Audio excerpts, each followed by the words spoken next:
या देवी सर्वभूतेषु मा स्कन्दमाता रूपेण संस्थिता नमस्तस्यै नमस्तस्यै नमस्तस्यै नमो नमः।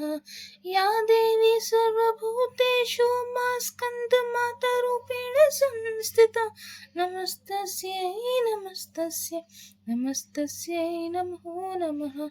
या देवी सर्वभूतेषु मा स्कन्दमाता रूपेण संस्थिता नमस्तस्यै नमस्तस्यै नमस्तस्यै नमो नमः।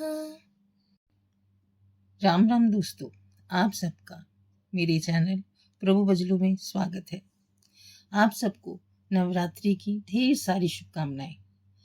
चैत्र नवरात्रि की पंचमी तिथि को माँ दुर्गा के पंचम स्वरूप माता स्कंद माता की पूजा का विधान है। मान्यता है कि ये माँ अपने भक्तों पर स्नेह लुटाती हैं।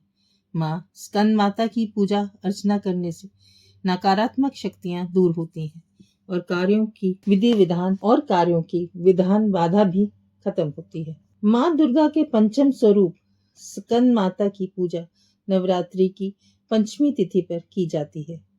स्कंद माता की भक्ति भाव से पूजा करने से, व्रत करने से जातक की मनोकामनाएं पूर्ण होती हैं और मोक्ष की प्राप्ति होती है।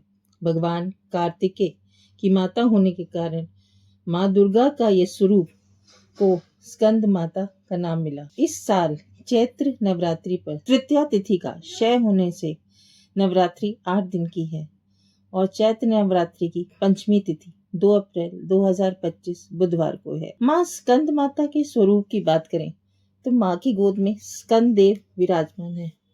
माँ कमल के आसन पर विराजमान है, जिसके कारण माँ स्कंद माता को पद्मासन देवी भी कहा जाता है। माँ का वाहन सिंह है। मान्यता है कि माँ भगवती के पंचम स्वरूप की उपासना करने से संतान संबंधी सभी परेशानियां दूर होती हैं। आइए दोस्तों जानते हैं स्कंद माता की कैसे पूजा करें। इस दिन सूर्योदय से पूर्व उठकर स्नान आदि करने के बाद स्वच्छ वस्त्र धारण करें। माँ स्कंद माता को गंगा जल से स्नान कराएं। चुनरी व वस्त्र आदि अर्पित करें। रोली कुमकुम आदि लगाएं। इसके बाद माँ को मिठाई व फलों का भोग लगाएं। माँ की आरती करें। स्कंद माता का प्रिय भोग केला है। आप माता रानी को खीर का भोग भी लगा सकते हैं। स्कंद माता का शुभ रंग पीला व सफेद है। पूजा के समय श्वेत रंग या पीले रंग के वस्त्र पहने। आइए दोस्तों जानते हैं माँ स्कंद माता की कथा। स्कंद माता का नाम 2 शब्दों से मिलकर बना है, स्कंद व माता। इसका अर्थ होता है स्कंद की माता। स्कंद का अर्थ कार्तिकेय, जो कि महादेव और माता पार्वती के पुत्र हैं। माता का अर्थ माँ है और इस प्रकार स्कंद माता माँ पार्वती का ही एक रूप है। तो आइए जानते हैं स्कंद माता की कथा। माँ स्कंद माता की 4 भुजाएं हैं। माँ एक हाथ में कार्तिकेय को पकड़े हैं और उनके दूसरे व तीसरे हाथ में कमल का पुष्प है। अपने चौथे हाथ से स्कंद माता अपने भक्तों को आशीर्वाद देती हैं। स्कंद माता की सवारी एक शेर है। स्कंद माता विशुद्धि चक्र हमारे गले के उभरे हुए भाग के नीचे स्थित होता है। माँ स्कंद माता के सच्चे मन से पूजा करने से विशुद्धि चक्र जागृत हो जाता है, जिससे वरी की सिद्धि प्राप्त होती है। माँ स्कंद माता का वाहन मयूर भी है, इसलिए इन्हें मयूर वाहन के नाम से भी जाना जाता है। इनका वर्ण यानी त्वचा का रंग शुभ्र है। माता हमेशा कमल पर विराजित रहती हैं, इसलिए वे पद्मासन देवी के रूप में भी मानी और पूजी जाती हैं। माँ स्कंद माता का मन पूर्ण रूप से संसारिक, लौकिक और संसारिक संबंधों से दूर रहता है। स्कंद माता का पूजन करने वाले व्यक्ति और जीव मुख्यतः संसारिक बंधनों में रहकर भी उससे मुक्त रहते हैं। माँ दुर्गा के स्कंद माता अवतार की ऐसी मान्यता है कि माता सती द्वारा अपना देह त्यागने के बाद भगवान शिव ने खुद को सजा देने के लिए स्वयं को संसारिक बंधनों से दूर कर दिया और तपस्वी के रूप में पहाड़ों के बीच कड़ी सर्दी में तपस्या करने लगे। इसी दौरान तारकासुर और सूर्पधन नाम के 2 राक्षसों ने देवताओं पर हमला कर दिया। उस वक्त देवताओं की मदद करने के लिए कोई भी नहीं था। तारकासुर और सूर्यबदन नाम के दोनों राक्षसों को ब्रह्मा जी द्वारा ये वरदान प्राप्त था कि उन्हें मारने के लिए शिव जी की संतान को ही आना होगा। उन राक्षसों ने चारों ओर कला का माहौल बनाया हुआ था और अपने आसपास हर किसी को परेशान करके रखा था। इन दोनों राक्षसों के अत्याचारों को देख देवतागण भी चिंतित थे। तब सभी देवतागण भगवान विष्णु के पास गए और उन्हें अपना दुख सुनाया। भगवान विष्णु जी ने उनकी मदद नहीं की। विष्णु जी से मदद न मिलने पर देवताओं ने नारद जी के पास जाने का सोचा। उन्होंने नारद जी से कहा, यदि वे माता पार्वती से भगवान शिव को पार्वती के रूप में पाने के लिए तपस्या करने को कहें तो शायद भगवान शिव उनसे शादी कर लें। उनके मिलन से महादेव की संतान जन्म ले जो इन राक्षसों का वध कर ले। इसलिए नारद जी के कहे अनुसार माता पार्वती भगवान शिव को पति के रूप में पाने के लिए घोर तपस्या की और उन्हें भक्ति से खुश होकर भगवान ने उनसे विवाह करने का निर्णय लिया।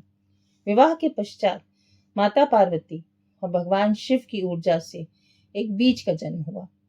बीज के अत्यधिक गर्म होने के कारण उसे अग्निदेव को स्वर्णा नदी में सुरक्षित रखने का काम सौंपा गया। अग्निदेव भी उसकी गर्मी सह नहीं पाए, इसलिए उन्होंने उस बीज को गंगा को सौंप दिया, जो उसे आखिर में स्वर्णा झील में ले गई, जहां माता पार्वती पहले से ही पानी के रूप में मौजूद थी और उस बीज को धारण करते ही वे गर्भवती हो गई। कुछ समय पश्चात कार्तिकेय ने अपने 6 मुखों के साथ जन्म लिया। कार्तिकेय के जन्म के बाद उन्हें तारकासुर और सूर्यबदन का विनाश करने के लिए तैयार किया गया। सभी देवताओं ने उन्हें मिलकर अलग अलग तरीके से ज्ञान दिया और राक्षसों से लड़ने के लिए उन्हें महत्वपूर्ण शस्त्र भी दिए। आखिर में कार्तिकेय ने सभी राक्षसों का वध कर दिया। इसी कारण माँ दुर्गा को स्कंद माता यानी कार्तिकेय की माता के रूप में जाना गया। स्कंद माता के मंदिर पूरे भारतवर्ष में कई जगह स्थापित है, लेकिन उनमें से एक बहुत प्रचलित उत्तर प्रदेश के वाराणसी में स्थित है। देवी दुर्गा के 5वें स्वरूप में स्कंद माता की पूजा की जाती है। उन्हें अत्यंत दयालु माना जाता है। कहते हैं देवी दुर्गा का यह स्वरूप मातृत्व को परिभाषित करता है। स्कंद माता कमल के आसन पर भी विराजमान होती हैं, इसलिए इन्हें पद्मासना देवी भी कहा जाता है। कहते हैं संतान सुख की प्राप्ति के लिए माता की पूजा के साथ उनके मंत्र की आराधना भी विशेष फलदायी होती है। आइए जानते हैं माता का आराधना का विशेष मंत्र। ओम देवी स्कंदमाते नमः। ओम देवी स्कंदमाते नमः। ओम देवी स्कंदमाते नमः। अर्थात ओमकार स्वरूपी स्कंद माता, जो कि अपने भक्तों की समस्त इच्छाओं को क्षण भर में पूर्ण कर देने वाली है, उनके चरणों में बारंबार नमस्कार। स्कंद माता की उपासना से बाल रूप स्कंद भगवान की उपासना स्वयं हो जाती है। माँ स्कंद माता की उपासना से उपासक की समस्त इच्छाएं पूर्ण हो जाती हैं। प्रार्थना करनी चाहिए। माँ दुर्गा का स्कंद माता अवतार हमें ये सिखाता है कि कैसे एक माँ सदैव अपने बच्चे को अच्छाई की ओर बढ़ाना सिखाती है।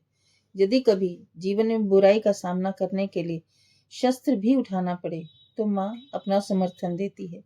इसलिए हमें अपनी माँ का सदैव सम्मान करना चाहिए और उन्हें हर चीज के लिए शुक्रिया अदा करना चाहिए। जैसे कि हमें भी माँ स्कंद माता शुक्रिया अदा करना चाहिए, जो हमें अपनी कृपाएं प्रदान करती है। माँ आप सब पर अपनी शुभकामनाएं, अपनी कृपा बनाए रखे। जय माता दी।